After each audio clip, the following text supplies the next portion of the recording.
Good morning, good afternoon, everyone. Welcome from Tokyo. My name is Nazia Hussain. I work at the Institute of Future Initiatives. And today we will be talking about housing issues in Karachi and Manila.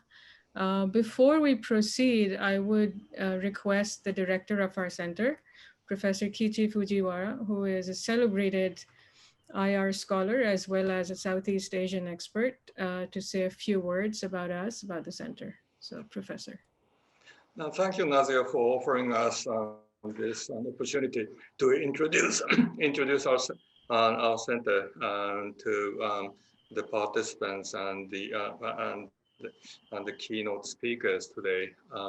My name is Kiichi Fujiwara, and I teach at the University of Tokyo and serve as the director for the Institute for Future Initiatives. A rather weird name. Think of this institute as a sort of a think tank in an university, addressing issues that our community, global community, should respond to in the future.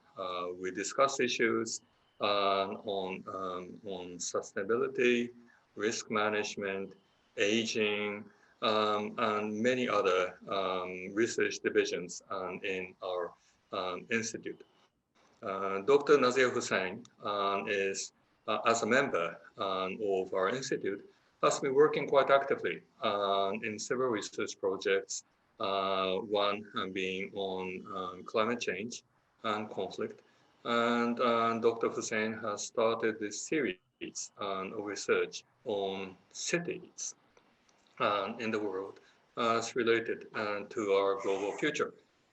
We have had two extremely successful, fruitful meetings, and I believe this is the third of a series of meetings that Dr. Hussain has started, and I think this is one of the celebrated projects that we are engaged in this center.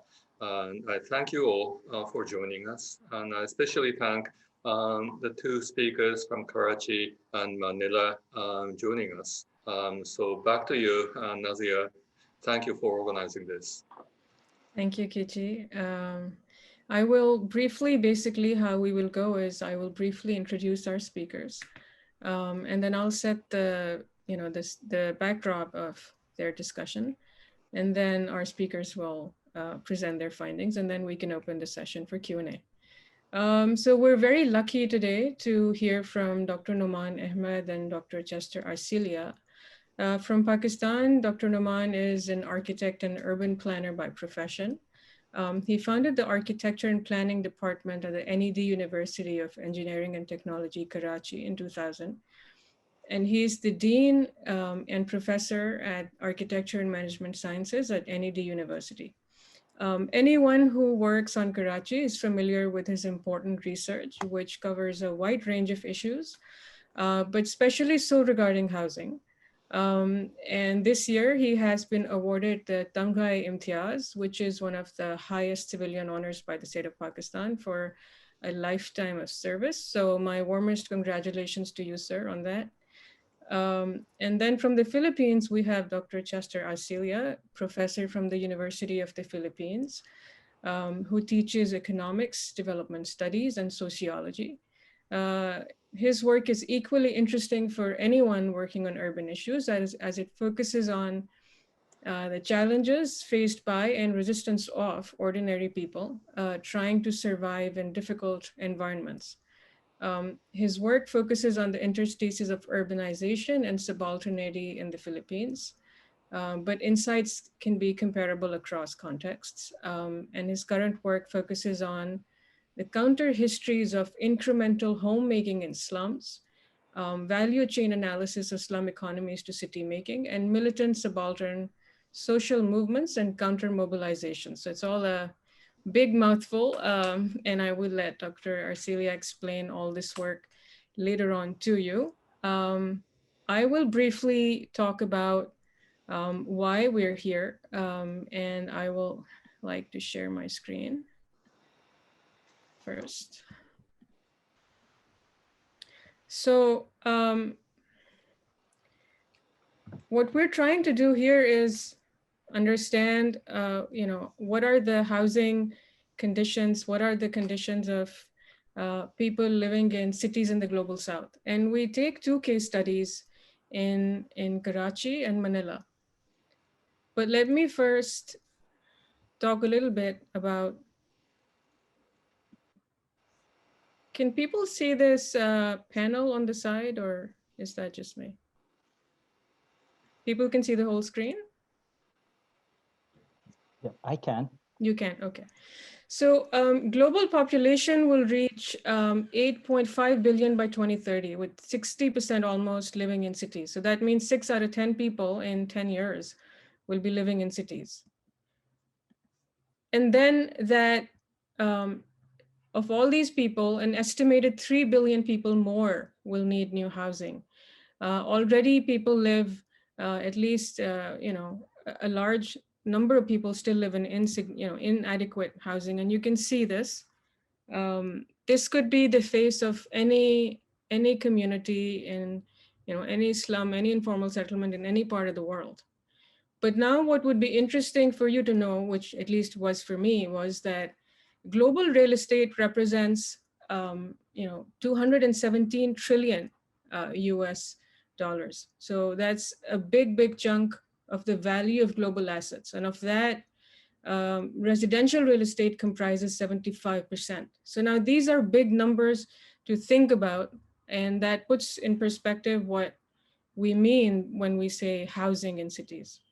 So these are not two cities, one in the global north, one in the global south. On the left, you see an informal settlement in Vietnam, and on the right, you see Manila, the skyline of Metro Manila. So we're seeing this kind of disparity, which is the face of urban experience. So the point that I'm trying to make here is that housing is more than a place to stay. It gives you a lens to make sense of interactions among people living in cities, how governments are making policies, and then the neoliberal dynamics, basically. And by neoliberal, I put this in quotation marks because it's a theoretical term. So scholars have tried to explain it to us in different perspectives are there. So one of them being that this is more political than economic, that the state prioritizes and power relationships determine economic policies and investment decisions. It's not just about money, it's about power. Then that it's a way of governing, that for profit maximization and for technological competition and globalization, new kinds of governing strategies and moral standards are being introduced. And it's so subtle that if you don't pay attention, you might miss it. You might take it as a natural thing. But scholars point out, the shortcoming of that. And then there is the class-based approach, the neo-Marxist approach, which says that, okay, these choices are being made, whoever is making them, but essentially when it comes down to it, it's the rich few and the very many who suffer. So market logics over profit, tearing down old institutions, creating new ones, and all that. And then you have the Southern theories, basically people who are saying, look, the story of globalization and neoliberalism in cities in the European and American context is important, but it's not the only story. And that there might be other stories based on historical context and so on. So we should pay attention to that as well. So in all this, until now, I've been talking about housing from the perspective of governments, governmentality, and market forces, but what about the people? And so here as well, we will find a lot of literature which talks about we the people. And it comes down to very basic questions, but very important questions, namely, how are people living in cities? How are they surviving? Who are these people? Who are the citizens? Who's making claims on whose behalf, and how do they make these claims? Who writes their stories, and are their stories even written? As our friends who work on Southern theories would say, The stories of cities in the global south need to be written, need to be told. And then finally, are housing rights human rights? The United Nations would tell us that yes, if you're failing to provide housing, you are failing to provide justice. So these are just images I want to share with you about housing struggles. This is in Sao Paulo, especially with Brazil reporting a lot of COVID cases. Simultaneously, evictions are going on. And so people are protesting about that. This is Los Angeles, where people are again saying that rent should be forgiven because people are losing jobs and then they're being evicted. Just today, I read that people said that there is some app for forcing evictions, kind of like an Uber for evictions. And so that's just all something which is very real, very much happening. And what is interesting is that the distinctions between the global south and global north seem to be blurring here. And then you see women in India protesting the Citizenship Act. For urban scholars, what is interesting is that, how does this affect migrants and refugees in India? So migrants who did not have citizenship cards are now being evicted, say in Bangalore, which has a lot of migrant population. And then this is South Africa, Cape Town, where people are sick and tired of being evicted or living in poor settlements, not getting water, not getting electricity. And then basically saying, if you don't fix things, we're not going to vote. So what is at stake here? One, that there is increasing inequality. And it is a no-brainer as to who is paying the costs and who will pay the costs. And that has to do with the pre-existing fault lines of any society based on class, race, gender, ethnicity, religion, migrant refugee status, sexuality, etc. Either of these or all of these. And so we need to pay attention. And then that we're living at a time with unrelenting challenges basically blustering through our world. If we think about it, we have the immediate risks from climate change, the gradual risks from climate change. We have depleting resources like water. We have sheer demographics alone. 6 out of 10 people living in cities is a big number. And then most of that taking place in Asia and Africa. So we are here today because at IFE and personally, I think that we are trying to produce knowledge which can contribute to understanding these emerging and entrenching maps of inequality and justice, especially in the urban world, in an increasingly urban world. And for that, I believe that knowledge matters and that one field alone cannot handle the kind of problems that we're facing. We need multiple approaches and we need multiple types of scholarship. So after this, I will share my most important slide. Thank you so much. I will now request Dr. Chester Arcilla to tell us a bit about Manila, and then followed by Dr. Ahmed. And lastly, just a request that if people have questions, they could put them in the chat box. So over to you, Dr. Arcilla. Okay, can you hear me? Yes. Yeah. I apologize for turning off my video. Our internet infrastructure in Manila is not very impressive, so it kind of hangs my screen if I turn on the video. So what I want to do with the time that's given to me is talk about how the commodification of land and housing is affecting slum communities on the ground, right? When I say slum communities, I do not refer to particular case studies of organizations. I look at least try to look at the complexities and heterogeneities of an entire slum community that's facing eviction and displacements. So this is very important because if we want to understand how community politics, particularly the politics of the poor, can help us reimagine urban futures that are inclusive and socially just, we need to understand how their enactments, their political enactments affect one another. So this is my presentation outline. I'm going to briefly talk about the Philippine Socialized Housing Program, the housing program for the poor, and how it has been commodified, which leads to a situation where that particular housing is unaffordable to its target beneficiaries and leads to a situation that's reflective globally of empty houses. And then I look at how an in-city slum community is responding to involuntary evictions to off-city relocation. So what you see there is a table that's taken from the Philippine Development Plan of our president, current President Duterte, of households in the lower row are households in unacceptable housing. So more than 800,000 families are in need of housing. Now, this is severely understated, right? Because it neglects to factor in migration and a lot of stuff. The Philippine Institute for Development Studies has estimated that in 2010, there are 37% or over 4 million Filipinos are living in slums. And that is going to grow by 8% annually. In Metro Manila, which is the capital of the Philippines, around 22 to 27% of the population are living in unacceptable housing.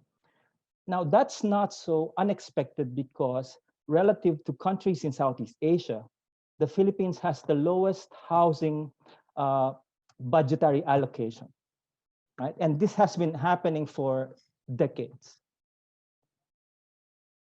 Now, how is the socialized housing for the poor in the Philippines done? Right? So basically, it's housing for 30% of the poorest Filipinos, right? And the price ceiling is set, but is regularly adjusted. Now, the model is what is called completed housing approach. It means that the production of housing for the poor is done by the private sector. And then the housing agency of government buys the socialized shelters and the subdivisions and passes on this to target beneficiaries, slum dwellers and homelessness.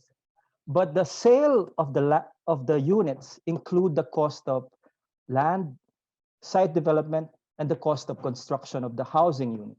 So it basically includes the cost of roads, open spaces, drains, electricity posts, and so on. And these are sold at monthly compounded interest rates with penalties, right? So basically the model is like middle-class housing. You buy housing in a subdivision and you incur penalties and pay interest rates. Now, to decrease the cost of land and make it more affordable to the poor, land for socialized housing is situated in the peri-urban areas where land cost is very cheap. So if you want to summarize the entire housing infrastructure for the poor in the Philippines, this is how it looks like. The National Housing Authority, or the NHA, is the state housing agency. So it basically buys the supply from the private sector, right, which takes care of land purchase, site development, unit construction, and all the permits, and sells that to the National Housing Authority. The National Housing Authority, in turn, sells them to those who demand housing, basically informal settler families, right? This is the technical term that government uses, right? So basically, the state housing agency is an enabler and a financier of socialized housing buyers and sellers. Right? There's a bit of a subsidy, but the subsidy has not been increased since 2000. Right? So with that commodified and privatized setup, a question then becomes, has it led to more affordable housing for the poor?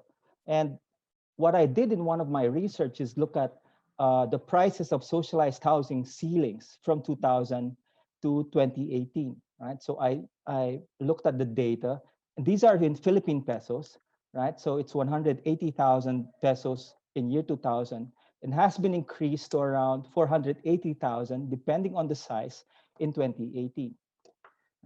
Now, I matched that with the average incomes of the poorest 30%. So what you're looking at is a graph. On the top, the red line at the top is the housing price ceiling, right? The blue one, the dotted blue one, is 3 times the gross incomes of the poorest third decile. Right? The black one, the black dotted line, is 3 times the gross incomes, household incomes of the poorest second decile. And the last dotted line is the 3 times the household income of the poorest decile. Right? 3 times the household income is usually the measure for affordability globally. Now, as you can see there, and the point being is that the housing price ceiling are really out of the reach of the poorest 10%, poorest 30% Filipinos, which are the target of the socialized housing program. Now, a better indicator is actually this one. What I did is look at the deciles, the income deciles, the first decile meaning the poorest 10%, second decile, the second poorest 10%, and so on and so forth, the 10th decile being the richest 10%. On the second column is their average family income, and how much on the second column, and how much they spend per month in Philippine pesos to rent a home in the Philippines. Right? Now, I computed based on the loan terms that's offered by government. I computed how much they can actually afford a 30-year loan offered by government. Now, what's surprising is that the cheapest housing for the poor in the Philippines in 2015, because the data is 2015, is 240,000 pesos. If you're looking at the last column, it means that the first, second, and the third, and the fourth poorest deciles, or the poorest 40% Filipinos, cannot afford the housing for the poor in the Philippines, right? Even the fourth poorest can only afford a 213,000 housing loan, which is way above the minimum price of 240,000. So obviously, it's not affordable. So if you combine the commodified mechanisms and the unaffordability of housing, what's disturbing about that entire thing is that where you live is not decided by the family, it's decided by the market, which means that if you have very low income, the only place you can live with tenure is in places that are very, very far off the city, in the peri-urban area. That's decided by the market and the entire setup of the Philippine housing program. Right? So what's happening is that you have what is called a dual housing crisis. You have a huge and increasing number of unmet housing needs, particularly among the poor. And you unfortunately have a low occupancy of existing socialized housing stock, or what is globally referred to in housing literature as empty housing. The houses are empty because the people don't want to live in very far off places, because these places are where income is difficult to source, right? So as of 2017, 46% of the built socialized housing units are empty. Now, incidentally, so what's happening with the dominant housing policy of the Philippines? The housing agency admits that its role is really involuntary relocation. So some 620,000 families had been evicted from 2008 to 2016, according to the Presidential Commission on the Urban Poor. Now, of course, people are finding it very difficult to live in off-city relocation. Amortization is, people are not paying their amortization up to 92%, right? And it's very unsustainable. In a span of 3 or 5 years, a majority of the people relocated in these resettlements leave the resettlement sites and go back to in-city slums, right? And there are very high levels of criminality, social services is generally unavailable, and a lot are not environmentally safe. Some have substandard construction. Now, a good friend of mine, Dr. Andre Ortega, mapped out using more or less a decade of data of evictions. And this is a map of Metro Manila, the capital of the Philippines. And the lines and the dots are the resettlement sites. So the people in Metro Manila that are poor are really kicked off the city. Okay, so when relocation is unavailable, unlivable and unaffordable, how are in-city slum communities affected, and how do they respond to forced evictions and demolitions? Now, in order to answer that question, let me share some of my work that I've done using ethnography in a space called Sitio San Roque. Right? For those who have been in Manila, this is behind the Trinoma Mall. It's very near the University of the Philippines in Diliman. It's very near SM City. Right? So this is a map of Quezon City. This one is the Quezon City Memorial Circle. And this is the slum, right? So in 2009, there were more or less 9,000 families living in that area. This is a Trinoma Mall. So it looks like this now. This is the entrance to the marketplace. And it's going to be turned into a central business district. Right? So this upgrading that government refers to is part of a larger plan when you locate it at the comprehensive land use plan of Quezon City. Right? So the city's vision is to produce a knowledge industry capital and a health and wellness center in Asia. Right? So part of the strategy is what are called growth centers, particularly central business districts. The aim of central business districts is to attract foreign capital, particularly on three sectors: medical tourism. Right? For those who are familiar with the area of the slum, it's around several really large government hospitals. Right? The second is information, communication, and technology sectors. Most of them are call centers and high-end real estates and services, right? The building of high-end condominiums and services. So what's happening to the community that I'm talking about, right? A brief history from 1950s onward. It was slowly occupied by poor peasants and workers and evicted informal settlers. In 1986, President Corazon Aquino orders the commercial disposition of the area. So this is where the commercialization of the land begins. In 1992 is the passage of the Urban Development and Housing Act. It's particularly important because it specifies that there should be no eviction without relocation, and the relocation should be adequate. In 1990s was the beginning of the large-scale evictions of the slum, right? This was to make way for a very large mall, which is called the Trinoma Mall. In 2009, the National Housing Authority, the state agency tasked to ensure housing for the poor, and who is also the legal owner of the land, signed the joint venture agreement with a very large real estate company to develop the space as a part of the central business district. So from there on, people have resisted in various ways. A notable moment is on September 23, 2010, where residents enacted a barricade that paralyzed the entire of Metro Manila. Right, so in terms of politics and culture, the community is very heterogeneous. Both Christians and Muslims coexist. There are migrants from all over the Philippines. So the religious backgrounds, the languages that are used in the community are very diverse. And there are multiple homeowners and political organizations. Right? In 2009, before the large-scale evictions that are recent happened, around 9,000 families were living in the slum. Right? So these are some pictures of the barricade in September 23, 2010.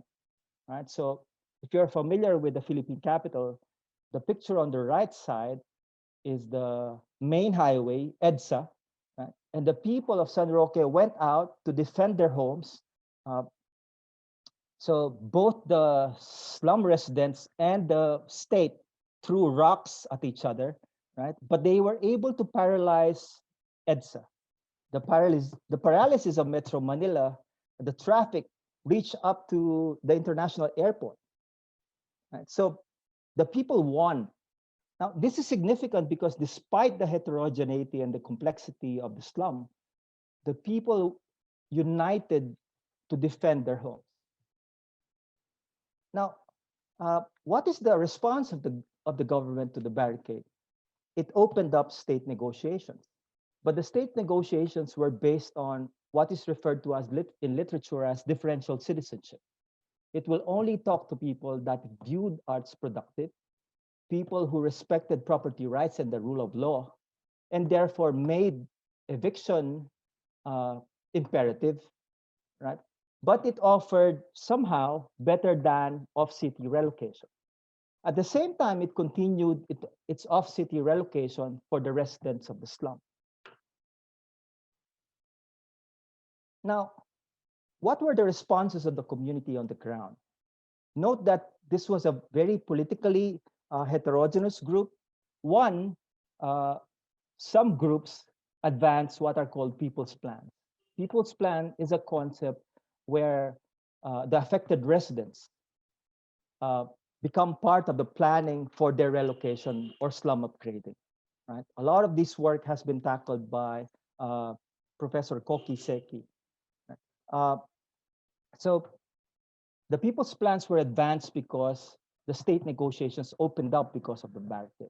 Right? So from on-site slum upgrading, which was rejected, to in-city relocation, and some groups settled for off-city resettlement. Why is on-site not feasible? Because the housing agency said that it could not accommodate on-site because the poor cannot afford the land, and the deal was already signed with the real estate corporation. Now, what they achieved was, in a sense, a democratization of resettlement planning, but within neoliberal rationality. Right? The other, much more important, is that they were able to slow down the displacement. Right?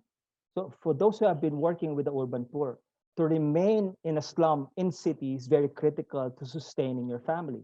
So if you delay evictions for 1, 2, 3, 4 years, that's a really huge achievement.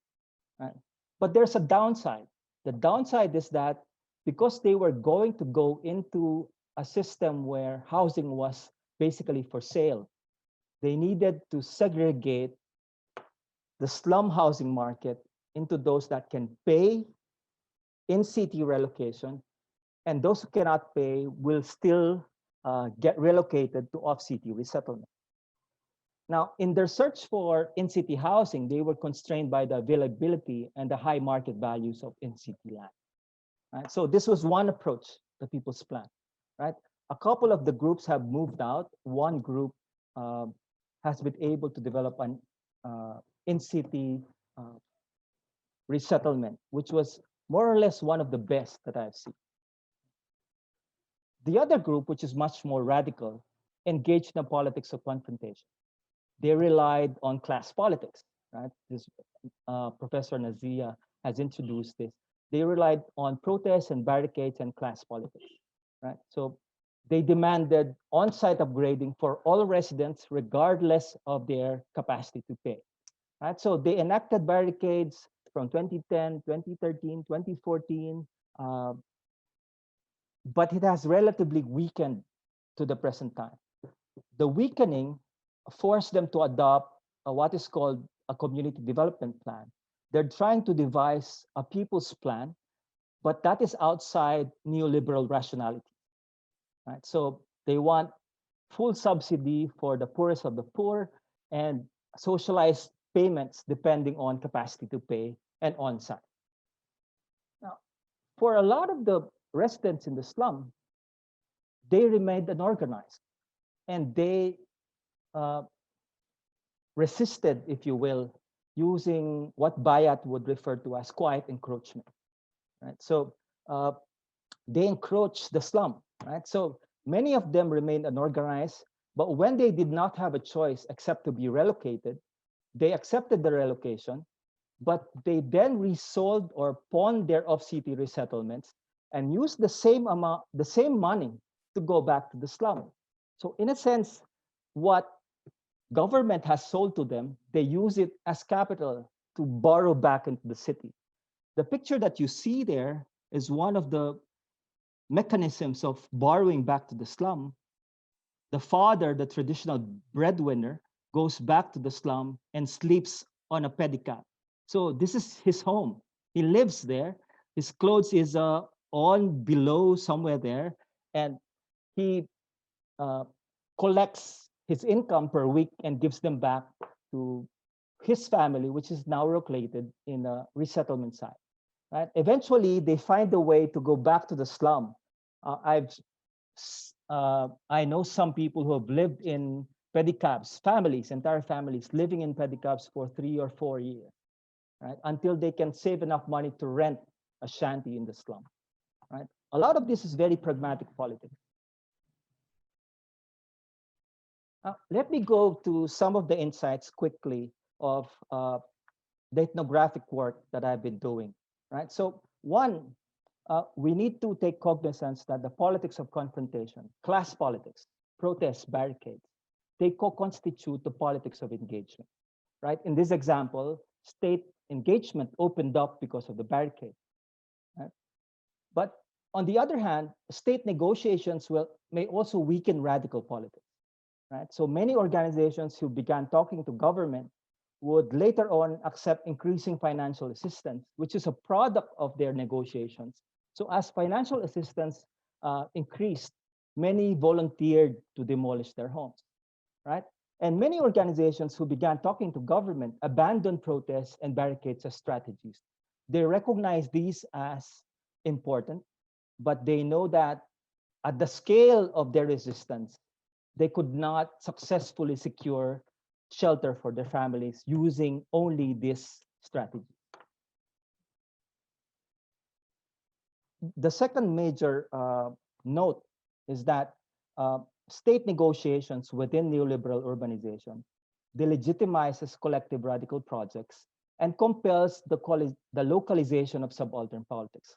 Let me explain that a little bit, right? So the state, as I mentioned early on, labels advocacies for a radical reconstitution of urban planning and the decommodification of land and housing as undoable.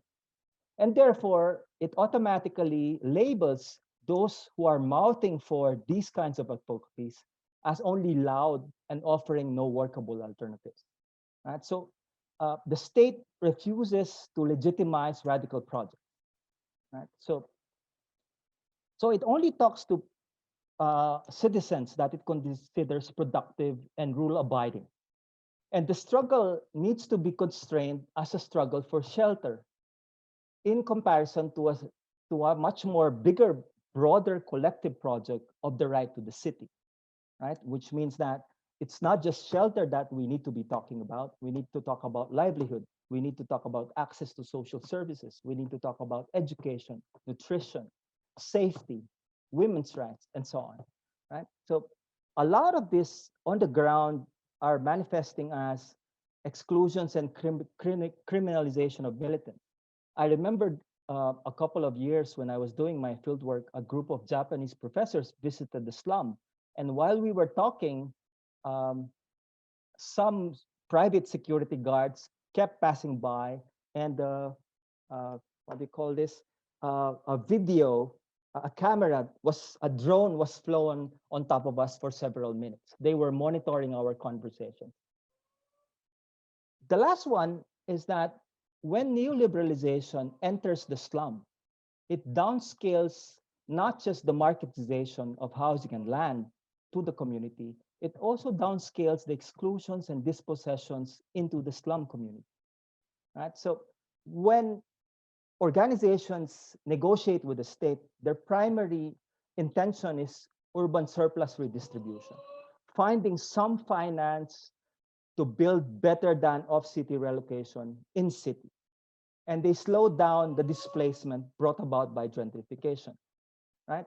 But as I mentioned before, they're compelled to segment their members between those that have capacities to pay, right? This is usually done with the concept of forced saving, right? So their members are forced to save, and when there are members who fail in that savings, they get kicked off as members, right? So eventually, the poorest of the poor, the families that need the most help in housing, are kicked off to off-city relocation. And this manifests as the heightening of intra-community conflict, right? As different grassroots organizations pursue different strategies, they compete for legitimacy and membership within the community, right? And their actual enactments may produce conflict on the ground. I remember there was a time when those who were engaging the state were leaving the slum because they have already secured their in-city housing for their more productive members. So they began tearing down their homes, but in their homes were families who were renting rooms, right? So the right to adequate housing recognizes renters' rights, right? So it doesn't make a distinction between structure owner or renter, right? So when the renters began clamoring for resettlement and the right to housing, it put the families that were dismantling their homes in conflict with the renters. But the renters were now being organized by the much more radical organization within the community. So it produced a conflict within the slum, but that the conflict itself was not a result of their own making, but it was a reflection of a much more grander project that's reflective of the commodification of housing and land. So I'm going to end by saying that we need to look at the realities of slum life within the complexities and heterogeneities of community, right? So by looking at that and upscaling our research from particular case studies, we're able to identify how particular politics that are represented by particular groups can actually affect community politics. In this particular case, I noted how the politics of negotiations affected the politics of radical politics, and how it delegitimizes militants, exclude the poorest of the poor, and it relocalizes the right to the city struggle as simply the struggle for shelter. Now, that is not to say that the struggle for shelter is not important. If you're urban poor, it is the primary concern, right? So it puts radicals with a much more militant project of changing the city so that it becomes exclusive and sustainable. It puts them in a sort of contradiction. While they struggle for a right to the city at the scale of the city and national policy, they need to make sure that their struggles provide a chance, no matter how minuscule, that slum peoples who are facing eviction have a chance to secure shelter for their families. Right. So I ended that, and I welcome any questions. Thank you very much. Thank you so much, Dr. Chester. We'll wait for the questions, but I would request Dr. Ahmed to speak, and then we'll open the floor. Thank you again. Thank you very much. Is the screen visible? Yes. Right. Thank you again. And I believe the very interesting and useful introduction by yourself and the presentation by Dr. Chester Arcilla has actually set the context for today's discussion on issues related to rights and access to housing, and my brief input on the situation of Karachi and the challenges that the city and its people is going to put probably another dimension for this discourse. As you very rightly discussed, Dr. Nazia, that cities conceptualize housing in different ways, but if we just go by the fundamentals, it is very essential to understand that housing is the third most essential human need after food and clothing. And often when we deal with issues related to policy making, implementation, allocation of resources, political engagement with different cross-sections of the society, we often tend to forget this very fundamental attribute that is associated with housing. The other observation that has been validated by various studies inform that housing is obviously linked to many larger issues such as livelihoods that pull people from different locations in the hinterland to come to cities and earn a living, to survive in certain cases, and also to escape disasters and other situations of survival in many locations. People also try to move towards situations of urban mobility. They acquire access, employment, uh, mobility, health, education, safety, and security. These are all important variables that are connected with housing. And housing obviously has a lot of interface with each of them. And most of all, housing is a process. It is not a product that it is usually perceived. Whenever we deal with policymakers and also the economist, there is always this argument that there has to be a tangible outcome of housing. And usually that tangible outcome is viewed in the forms of housing units that are produced in a given time and with the utilization of certain resources. However, we know that housing is a process that continues and it is way beyond what we call as housing units or housing products. And that's something that we need to take into consideration. It's me. Sorry. And change, the housing status obviously changes according to residents. The families residing, they change in their aspirations and composition. And obviously the various external economic and social influences, they have an impact. The present pandemic is a case in point where many people who had accessed housing according to their pre-pandemic economic status are finding it very difficult to deal with those contractual arrangements in the present times where their incomes have fallen and their rights to job, their access to employment, that is also under jeopardy. So moving on, governance is also a very important consideration because many policies that the different tiers of government make and the manner in which various overt and covert stakeholders associate with those processes. Housing, which remains in the mainstay, uh, obviously evolves and changes its status from that of an essential need to a product that is saleable in the market just like any other commodity. Some of the common challenges that we come across is that uh, we now have almost non-existing, diminishing options of housing for the underprivileged in multifarious forms, and more so in cities in the developing world than elsewhere. Uh, Social housing, which was a usual option that was adopted by municipal governments across the cities, is becoming very limited. And as Dr. Arcilla pointed out, in many cases, it is becoming very marketized. So its access is not according to the need. Its access in many cases is becoming more focused and connected with the type of financial transactions associated with it. Access to land, which is a very essential attribute in respect to housing, that is being denied. In many situations, the options, policies, and programs where the land supply for housing was facilitated for the underprivileged, that has not happened. And the same scarce land is now, in fact, apportioned for high end and more lucrative real estate developments.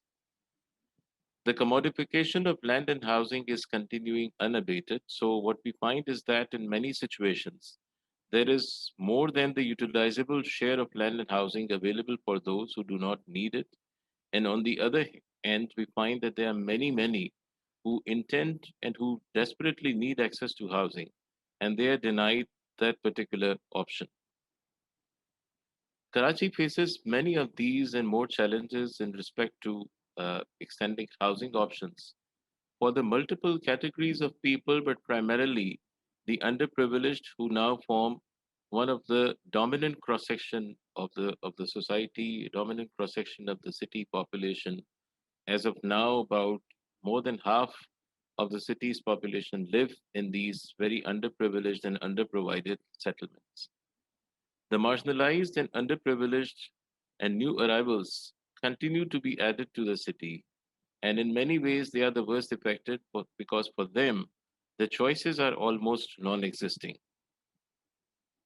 This is a bird's eye view of Karachi where you see that it is a city of contrast. You have focused locations where high density, high rise development is existing. But on the other hand, we also see that there is this unending sprawl, and this sprawl uh, along the major corridors of movement is actually eating up the available land for various purposes, including housing, and also reducing the chances of future utilization of that land for more appropriate and socially relevant purposes. A brief about Karachi. It's a relatively young city which gained prominence after it was conquered by the British colonialists in 1839. After the country gained independence in 1947, Karachi became the most sought after city for Pakistan, being the national capital at that time, and also the focus choice for industrialization, development, and various other types of investments. Today, it accounts for about 8% of the total national population, although there is enormous amount of controversy regarding the veracity of the census figures. The ordinary perception is that the people are undercounted. The actual figure is much more. The city is viewed as a metropolis of about 20 million people, where the perception is that the population has exceeded 30 million, given the type of expanded footprint and the density indications that we come across. The city accounts for 20% of the national urban population and has an enormous role in the national economy. It accounts for about 25% of the federal revenues, 50% of the total bank deposits, and about 68% of all the issued capital in the country. Usually, the inputs that the city receives and has been receiving is in the form of very highly visible type of urban development ventures, and one of them happened to be in the transportation sector. And it is often argued that these very expensive developmental interventions actually misutilize the already aware scarce resources, and the people are not able to have their due rights protected with this public money. Being the port city, Karachi has attracted sizable cross-section of skilled, semi-skilled, and unskilled labor. And this process still continues on, not only from the country, but also from various locations abroad. Excuse me. There's the population as of now is very diverse. The city boundaries are very amorphous, and they are perhaps purposefully kept that way because the city continues to encroach into the hinterlands and acquires new territories for real estate development. The city is governed by a three-tiered administration: federal, provincial, and local, where the provincial government, the province of Sindh, in which Karachi is located, has the most stricter jurisdiction applied. The federal government usually functions through the provincial government, and the local government, which is supposedly required to act and possess more resources and powers, is very weak according to the present political equation. The informal economy has evolved and consolidated, and over the period of time, many enterprises, even the ones that operate in the so-called planned sector, they have an enormous amount of overlap with the informal economy. As of now, the informal economy is the major provider of employment and livelihoods. And according to some estimates, it accounts for about 2/3 of all the jobs created and delivered to the city dwellers. Coming to housing, Karachi's housing need has evolved from various attributes. One of them is obviously the national population growth, which goes on at a reasonable rate, about 1.9% per annum. There is a migratory situation in which people from the province, from the country, and even from the adjoining country find it very convenient to penetrate and find a location, a foothold into the city. There is a mounting backlog. The housing need, which is not met in every specific year, continues to add on, and this backlog rises.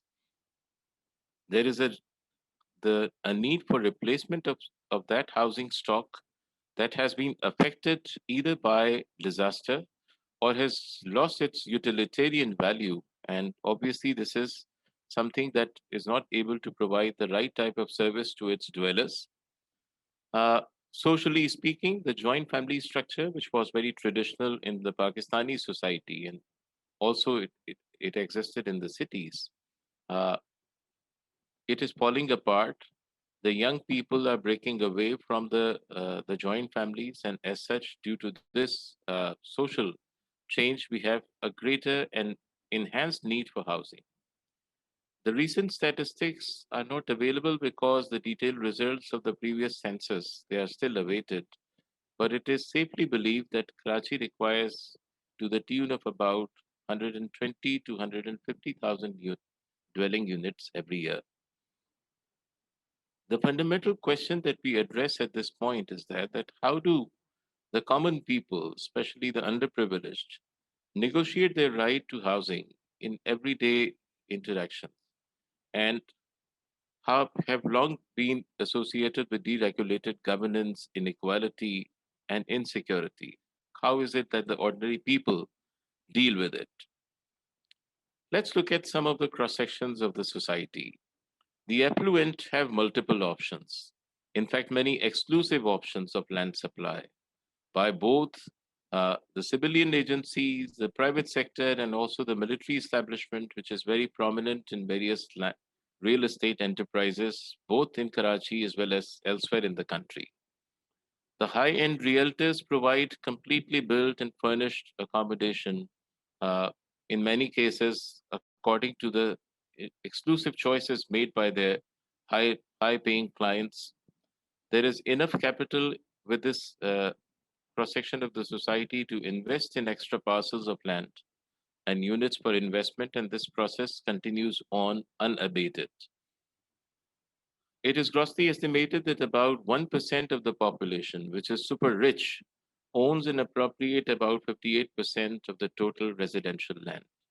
And the reverse is true in many ways, that more than half of the people are made to squeeze into a very small percentage of land, which makes their everyday life very, very miserable. The middle income classes have options of self-built houses in various neighborhoods, both planned as well as unplanned. There is a significantly strong category of builders and developers who engage in supplying built housing units to this expanded clientele. There are apartments and smaller units that are exist in planned neighborhoods, and to which these people are able to access. At this point, may I also add that there is a sizable number of population that is working overseas, and in many cases they send back remittances. And much of this remittance is actually absorbed in this emerging sector of real estate and built unit housing, and it continues to multiply. In some cases, existing housing stock also gets densified by adding additional floors and stories in existing housing stock. And in some cases, better located unplanned settlements are also frequented by the middle income classes, depending upon their affordability and individual choices. The real problem actually remains with the lower income groups that happen to be the largest as far as the population cross-section is concerned, but most deprived as far as the housing choices are concerned. There are news quarters that evolve along invisible locations, such as the edges of the garbage dumping sites, the natural stormwater drains, the two rivers that Karachi possesses, and any other peri-urban or urban location that remains away from the radar of the mainstream urban agencies and other bodies. The densification of existing squatters is also a major option for absorbing this incoming population. The city margins, peripheries, and invisible locations also continue to be utilized for this purpose, although the threat and instances of evictions continue to haunt them. The question arises that why squatters, and one very specific answer to this is that since the public agencies have not been able to respond to the housing needs of urban poor, that's why for a very sizable period of time, squatters have been the only option for absorbing this rising population in the city. And we do not foresee any formal supply of land in the present times and at least in the times in the near future. Even earlier, when the land was provided through the various publicly managed and planned housing schemes, the mechanism of delivery of land was such that it was not able to reach to the urban poor. It was owned and appropriated by the middle and upper middle classes who held this land for speculative purposes. And as such, they did not utilize this land, and eventually it ended up for speculation and later development by the middle classes. So the poor were deprived because the necessary process of targeting and identifying those who were in need of housing, that was not done by public agencies. There was very limited understanding of sociology and economics of the urban poor. For example, the urban poor did not possess the means to pay the cost of land in the stipulated time period that the people, the public agencies had worked out. And as a consequence, they were actually elbowed out of this process. The enterprises of land supply were open-ended, meaning that there was no restriction for anyone to apply. So the middle income people and the affluent people, they applied and held this land for speculation. So even for such schemes that were meant to serve the urban poor, they were not able to benefit them. The city plans do prescribe housing solutions, but experience hindrance in implementation because these plans are not notified, meaning that they are not provided the legal cover which is required for them to be effective and to control the situation of land supply for various cross-sections of the society. There are various solutions that have been demonstrated to bridge the gap, but they could not be upscaled. One particular solution was the incremental housing development that was initiated by a public-spirited public agency and later on picked up by a non-governmental organization. In this particular experiment, it was believed that housing should only be delivered to the urban poor by way of occupancy, meaning that those households who demonstrate that they have no other place to live and were willing to live in an underserviced parcel of land with bare minimum conditions, only they would be allowed access.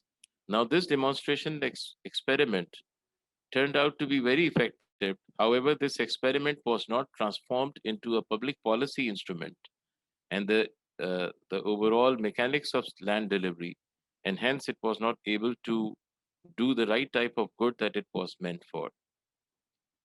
The squatters in the city, briefly speaking, have evolved in multiple ways.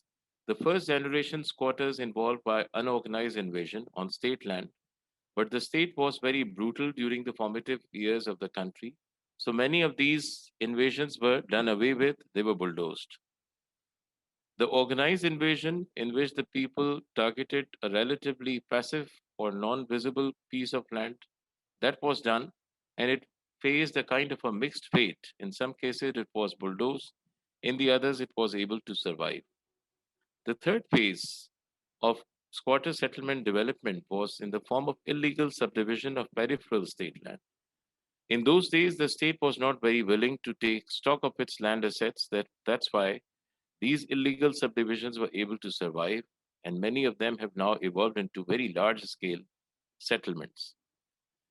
The squatters also became a tool of land grabbing for the influential interest groups, and they would adopt a process of grabbing state land by creating a facade of squatters and, in fact, using some of the underprivileged people to enable them access land for their own purposes. This process is still going on in many locations. The squatter cycle has faced different types of situations from state institutions. There was a temporary acceptance for some time. Later on, it was met by bulldozing and evictions. There was a short wave of regularization and acceptance through law, although the overall impact was very, very limited. And as such, there were very weak implementation of the state policies, and evictions and demolitions have since continued to be on the rise for at least the past 2 or more decades. The evictions take place because the government claims that the people inhabiting different locations, even the ones that are not necessarily very visible and very much required by the state agencies, they are illegal encroachers. And these poor people belong to the so-called land mafias, which have grabbed land and they need to be done away with. This is a usual claim by the various tiers of the government. The government also believes that these settlements are safe havens for the criminals, and all the crimes that happened in the city, they are attributed to the existence of such settlements. A very colored view about the crime in the city. The Kachi Abadis are also a major obstacle for the so-called planned developments and the investments that the real estate sector is intending to make. And the Kachi Abadis are an obstacle to make Karachi a world-class city or a first-class city, whatever that means. And also, Kachi Abadis or squatter settlements are a kind of an eyesore, aesthetically very undesirable and need to be done away with. Therefore, the Kachi Abadis or squatter settlements should be removed to so-called beautify the city. And since they occupy the land which is over water mains, drains, and amenity plots, that's why they are a kind of a hindrance to the city infrastructure also. Very recently, Karachi faced torrential rains during the month of August, and the various state agencies, including the Supreme Court of the country, ordered demolitions. And you see that many of these houses that were constructed on the right of way of one of the major drains of the city, the Gujar Nala, they are facing evictions and the evictions have already begun. You see these evictions taking place for some time, but now they have consolidated and they are now entering into all sorts of neighborhoods that were informally developed. There are ethnic and political and economic reasons for that also. The city being increasingly diverse has different ethnically homogeneous pockets where there are conflicts also that emerge from time to time.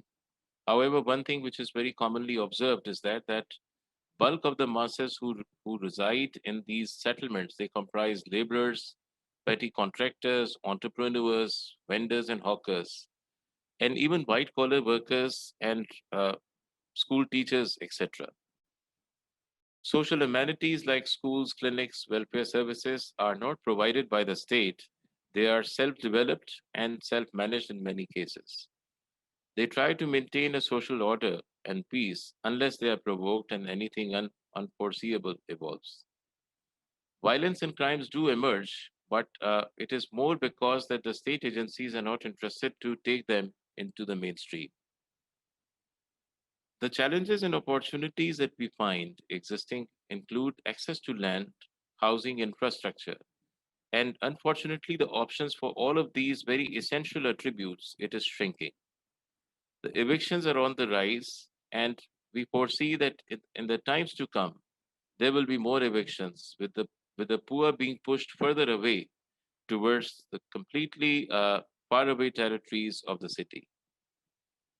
There are many interest groups that are active and they collude with the state enterprises and they supply land to the more affluently sought after enterprises and not necessarily for the urban poor. As I said earlier, the urban poor are being pushed to the remote margins, which makes their lives miserable and economically viable because many of them end up spending about 1/3 to half of their very meager earnings onto commuting to their places of work. The informal social linkages, community and clan associations are important, but these are entities that are not recognized by the state institutions when they undertake planning exercises. So these were some observations based upon my studies and work on Karachi, and I hope they were of some use to this very distinguished audience. I'd be very happy to answer any questions. Thank you very much. Thank you so much, Dr. Ahmed. We are running 10 minutes late, so anyone who wishes to leave at that time, please do. And if you want to stick around, please do. Please ask questions in the chat. We have one already, in which the question is for Dr. Arcilla. In Mumbai, the government provides relocation to slum dwellers. Do slum dwellers in Manila have the same leverage in electoral politics? Is there a clientelism relationship involved there? If not, why not? Yeah, thank you very much for the question. Right, there's a patron-client relationships with slum dwellers in Manila, right? And for many decades, the poor had been able to organize around that patron-client relations to preserve their community. But sometime in 2008, 2009, there was a directive from the Office of the President that puts as responsibility uh, the consultation with the urban poor outside of the Office of the President to local government. Right, so the poor were very good at organizing their votes for the national elections. But when it comes to local elections, the contestation of different political clans and politicians at the local level becomes very difficult and complex. And the poor is pulled apart by these uh, elite politics at the local level. Now, that being said, um, there's also now increasing pressure for gentrification within in-city spaces. A lot of capital coming from abroad because the Philippines have registered very impressive growth rates for the last decade before the COVID pandemic. And a lot of the capital coming from abroad are wanting to invest in the Philippines and combine that with OFW remittances, overseas Filipino migrants remittances, right? All of these are combining to pressure gentrification, the building up into high-end condominiums, real estates, high-end resorts, um, gambling spaces, and so on. So these economic pressures are pitting capital against the interest of the poor. And now, in many cases, the patronage politics of the poor is not enough to meet that pressure that's coming from capital. Right? So in the last decade, we've also seen the rise of much more confrontative politics among the urban poor because patron-client, while it's still being used by many of the urban poor communities, is no longer sufficient in certain cases where economic pressure for displacement is very big. Thank you. Thank you. I have one question for you, Dr. Arcilla, and then one for Dr. Ahmed. For you, I would like to build on the question about clientelism. In your work, I thought you're kind of pushing the envelope when you say that it's not only patron-client as much as the subaltern trying to resist and claim some space in their own way. So I wondered, what is the potential politically in terms of this becoming more than a survival strategy and something towards contentious politics or a social movement? If yes, what would that look like? If not, why not? Okay. Yeah. Yeah, that's a very good question. It's a very difficult one, right? So there's been recognition that within the patron-client relationships, the poor are not always passive recipients. In fact, within the spaces that they can negotiate, they actually negotiate for their interest. Right? So now we locate that within the realities that slum communities, particularly those that are older and very large, are very heterogeneous politically. Right? So it's not enough that we study a particular organization as it relates to elite politics, or look at political opportunities facing that particular organization. We need to look at how they relate to each other, these grassroots organizations on the ground, right? So one strategy by one organization may actually impede on the strategy of other organizations. Right? So now that being said, there are historic cases where the urban poor, despite being often asked why they cannot seem to act like a class, do act like a class. And in the Philippines, the September 23, 2010, the one that I've just discussed, is an example. Another example, which is much more recent, is the occupation of empty housing in a province in the Bulacan area. because there are a lot of empty socialized housing. The poor that were living around those empty socialized housing, they organized themselves and they occupied these housing militantly. So around 5,200 empty housing units were occupied collectively, and it was organized by a very radical group, which is the Kalipunan ng Damayang Mahirap. So it faced a lot of condemnation from the middle class, right? From the church, from much more conservative sections of society. And they were accused of being thieves. They were robbing government of socialized housing units. But they argue that housing is a right. And since those houses were empty to begin with, and they were funded by public funds, they had every right to occupy these houses.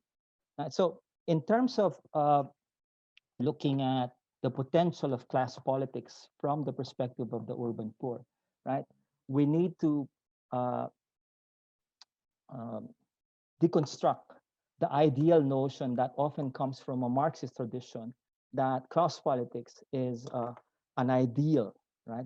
While it remains an ideal, on the ground, it's very difficult to create such a politics, right? So what we can see are multiple layers of resistances depending on political opportunities, levels of political organizing, levels of political conscientization among the poor, and so on and so forth, right? So there is hope, right?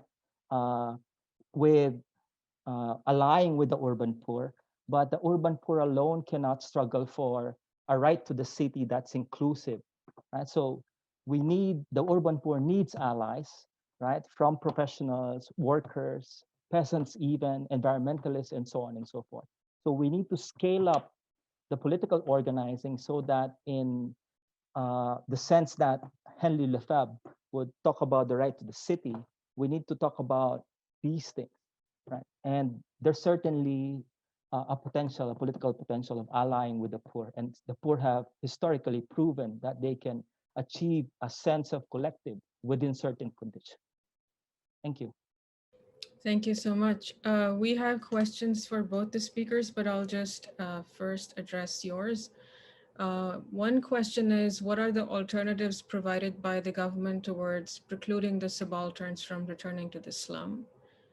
And then the second question is, what is the status and role of social mobilization in underprivileged settlements in Manila? Does the work of organizations such as the Asian Coalition of Housing Rights affect them? Right. So how do we prevent, right? Is there an effort to prevent those that are relocated from going back to the slum? There's an effort by government, and particularly after relocation, there are livelihood assistance, some form of small-scale credit that's afforded to the poor, right? But the problem is within the spaces where they're put in off-city relocation is where it's very difficult for businesses or economics to actually thrive. Because to begin with, those spaces have low land values, which decreases the cost of the socialized housing unit because it's very difficult to survive it, right? So the other way to answer that question is maybe we need to rethink about housing as something that needs to be first in urban planning. It's first in the sense that it's critical for inclusive urban planning, but it needs to be matched by the building of industries or employment generation in spaces where the poor can actually survive. And if you do that, you don't need to relocate. The poor will relocate themselves because they've actually migrated from low-value agricultural land to the cities precisely in order to survive. Now, the other question is, what is the level of political organizing among the poor with organizations that, for instance, the Asian Coalition for Human Rights? There are a lot of groups that are organizing the urban poor in the Philippines. From the term that's sometimes being used from the most radical, the red, to the moderate red, right? So there are a lot of people organizing the urban poor, and the approaches that I've discussed in the presentation, from people's planning, state engagement, to radical politics, and the unorganized, which quietly encroach the city. right? All of these have organizations and alliances that are working with the poor in order to advance these strategies and these work. Now, one of the major problems, if you think about building unities or building a urban poor vote block, if you want to, right, is that there is very little communication among urban poor organizers, right? That's a very long history to deal with, but the short of it is that it's associated, the urban poor politics in the Philippines is associated to a larger political movement in the Philippines that's on the one end associated with a very revolutionary group, and the other end, those who previously were involved with those revolutionary groups, but opted to maximize the opportunities of state engagement after the 1986 revolution in the Philippines. So it's a very complex, heterogeneous political situation for the urban poor. So our hope as activists and as organizers on the ground is we can generate some sort of a voting bloc or a social movement that can agree with certain minimum demands from government, right? So that is our hope. Thank you. Thank you so much. That was so informative and educational for all of us. I would like to ask two questions from Dr. Noman Ahmed. One is, considering your long experience of working on Karachi, for people who are not that familiar with Karachi, Karachi has a lot of quite many ethnic groups, quite many religious groups, organized crime. At some point after 9/11, we also had the Taliban and such. So governance in Karachi is there are many things which are quite urban, but there are many things which are also Karachi specific. So considering the fact, as your presentation also mentions, that so many people are coming to Karachi, Karachi being an economic powerhouse for the entire country, what would be your perspective in terms of the nature of governance, both formal and informal? And number two, one of our audience members asks, what is the tension between urbanization and housing issues of the poor? I would slightly reframe it and also bring in the flooding that you mentioned. We're talking about not only housing, but municipal issues in Karachi. And so how are the poor at the receiving end of it? Could you talk a little bit about this from your perspective of political economy of the city and government responses at different scales? Thank you, Dr. Nazia. You very rightly pointed out that Karachi's demography is very diverse, and it is indeed evolving. A very interesting observation that has come out of the recent studies informed that towards the beginning after independence from the colonial rule back in 1947, there was a huge tide of migration, and the people from different locations of India, in Indian subcontinent, they came and settled. And primarily they spoke Urdu language, which constituted the most important language of that time. But as of now, we find that people from various other origins have found their foot in the city, found a foothold in the city. We have a sizable population that has come from Afghanistan, and initially they developed their small, very inward-looking enclaves, but that is now opening up when they are in fact intermingling with other communities, although their traditional tribal code and other types of conduct of their normal life is still very strictly managed. And in many cases, the prevalence of this tribal code becomes a reason for the crimes that we hear in Karachi, that people simply eliminate their uh, adversaries as they do in the mountains of Afghanistan and elsewhere. So a sizable input of tribalization of the local society has happened that way. And that is not just the country of Afghanistan, it has also a population that has come from places like Iran and other locations in the region. And it constitutes obviously newer tensions because of the fact that the space that is needed for conflict resolution and alignment of rights and boundaries of different communities, that is non-existing. People are able to, in some cases, settle the binary disputes, but when the disputes or conflicts they rise beyond that, then obviously it erupts and causes disruption in the normal urban life, and that continues to happen all the while. And one principal reason for such disputes is obviously the access and control to the informal territory of land that they are having. Uh, the other interesting observation about the social composition is that people now align themselves according to various occupations, and a certain type of dominance of a certain ethnic group is found with respect to different occupations and different services that are provided by them. For example, the construction material supply, which is a very thriving trade, that is monopolized by the tribal people who come from the north of Pakistan, from what was then called as the federally administered tribal areas in the province of Khyber Pakhtunkhwa. And they very jealously guard their territory of that particular service, and they would not let others enter into it. Similarly, the intercity and intracity transport is monopolized by the people from central Punjab and also some locations in the Khyber Pakhtunkhwa province. And others, even if they try to venture into it, we are not able to survive due to this very strict repulsive action of the adversaries.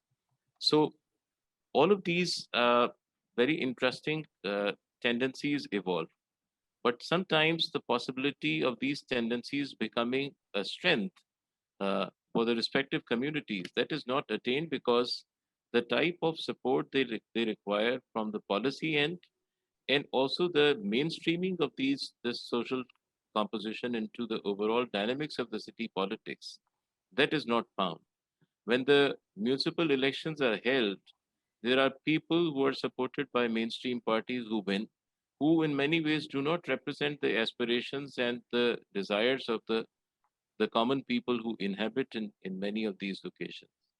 Uh, One aspect that I would also like to mention here is that there is also a sizable population in Karachi that is in total margins of the city, both social as well as physical margins.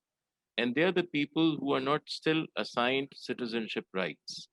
Uh, the two categories of people that are very prominent are the Bengali population, who have been living in the city for quite some time. But since there is very little political support coming from the mainstream parties and other stakeholders in the establishment, that's why they are still surviving and finding it very hard to access common services. The other people are Afghans, those who have crossed into the country illegally and do not have any kind of a documentary evidence of their existence.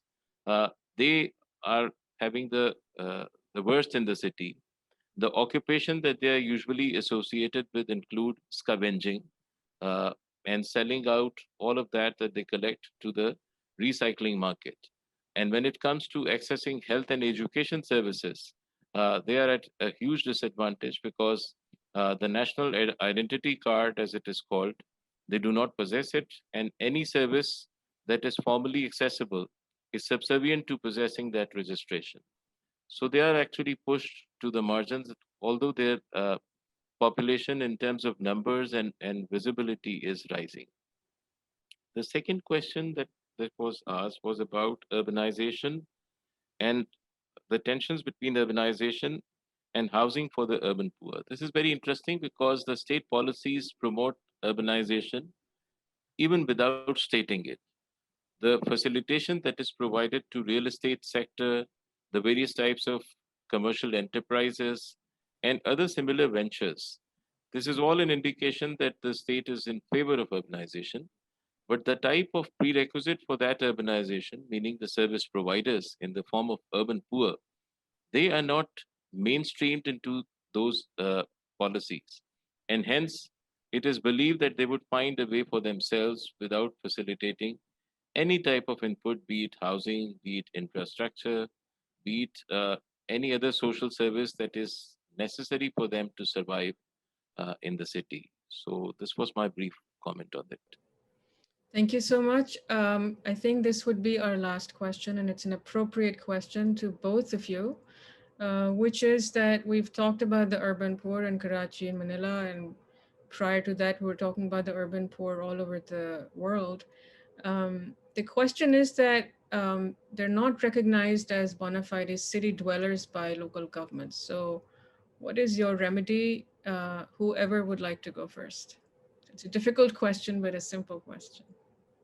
Yeah, just to be short, I think that question is the response is that's a matter of political struggle, right? It means that the poor have been for decades asserting their right to citizenship, right? Not just the right to housing, but it has not been listened to properly by government and policymakers, because a lot of people are making money from the current system of displacing the poor into resettlements and making money, on the other hand, on the land that's being cleared for gentrification, right? So how do we make the poor be recognized as full citizens of the city? One, we need to contribute, since we're talking about talking to university practitioners, we need to contribute to research that recognizes the economic and political contributions of the poor to city making. Without the poor, cities cannot exist. Right? The second is that the change of the reimagination of cities as socially just spaces and inclusive spaces does not lie solely with the poor. It also lies with the rest of us that are urban citizens. Right? So while the poor have a very big task of struggling politically for their rights, these cannot be won merely by an urban poor struggle. It has to be in alliance with the rest of the urban citizens that are finding it difficult to survive continuously within the onslaught of commodification and exclusions that go with it. Right, thank you. Thank you. Dr. Ahmed. I believe that a very fundamental change that we need to bring about is to understand the poor. When we deal with the policy makers and the decision makers for the city, we find that their understanding about the poor, and based upon that understanding, the kind of perceptions they draw, that's fundamentally flawed. Poor are believed to be people who are possess dubious credentials. Often the crime and disorder in the city is associated with them, and they are believed to be lawbreakers, principally because they live on land that is not legal, so to say. They access services in a manner which is again not legal, so to say, and many other similar attributes. But the indications that the poor people are as much law abiding and intending to abide the law, they are often forgotten.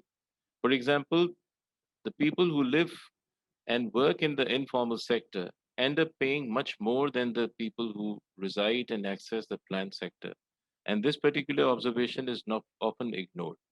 So my view is that if we are able to create a more expanded understanding about the status of the poor, their aspirations, and the types of enterprises and daily life they are associated with, it may bring about change in the official quarters of the state institutions, and maybe their inclusiveness into the city mainstream and the region in which those cities are located, that will enhance with the passage of time.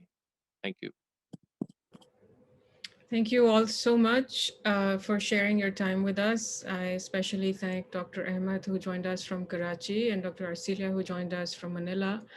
And I thank all of you for joining us today in this conversation. All of you are interested in working on cities, on the issues of the urban poor, politics of the subaltern, governance, and so on. And so in an increasingly urban moment, I think the more that all of us can do and come together, the merrier, because we face these challenges as a species. And especially for cities in the global south, which have meager resources and where we're seeing increasing inequality. We need all hands on deck. So I wish you all good luck, and I hope to see you again in our next event. Thank you. Thank you, Nazia. Thank you. Thank you.